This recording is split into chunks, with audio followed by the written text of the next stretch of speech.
Hi viewers, ఈరోజు special చింతాకు పొడి అండి.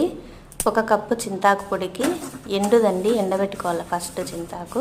ఒక కప్పు చింతాకు పొడికి హాఫ్ కప్పు పల్లీలు తీసుకోవాలండి. పల్లీల ప్లేస్లో నువ్వులైనా తీసుకోవచ్చండి. ఒక 10-15 ఎండుమిరపకాయలు కూడా తీసుకోవాలండి. అన్నీ లైట్గా వేయించి పెట్టుకోవాలండి. అన్నీ చల్లారిన తర్వాత వేరుశనగ పప్పులు, ఎండుమిర్చి, ఉప్పు వేసి దంచుకోవాలా. ఆ తర్వాత చింతాకు పొడి వేసి దంచుకోవాలా. లాస్ట్లో 4-5 వెల్లుల్లి రెబ్బలు వేసి దంచి సర్వ్ చేసుకోవాలండి. చాలా సూపర్గా ఉంటుందండి. మనకి ఏది అన్నం తినాలనిపించినప్పుడు ఈ పొడి వేసుకొని నెయ్యి వేసుకొని తింటే చాలా హ్యాపీగా తినేయచ్చు. ఒకవేళ రోలు లేని వాళ్ళు నేనైతే రోట్లో దంచానండి. మిక్సీలో కూడా మీరు వేసుకోవచ్చు. మిక్సీలో అయితే ఫస్ట్ ఆకు వేసుకోవాలండి. చింతాకు వేసుకొని అది పొడి చేసుకున్న తర్వాతనే పల్లీలు, మిరపకాయలు, ఉప్పు వేసి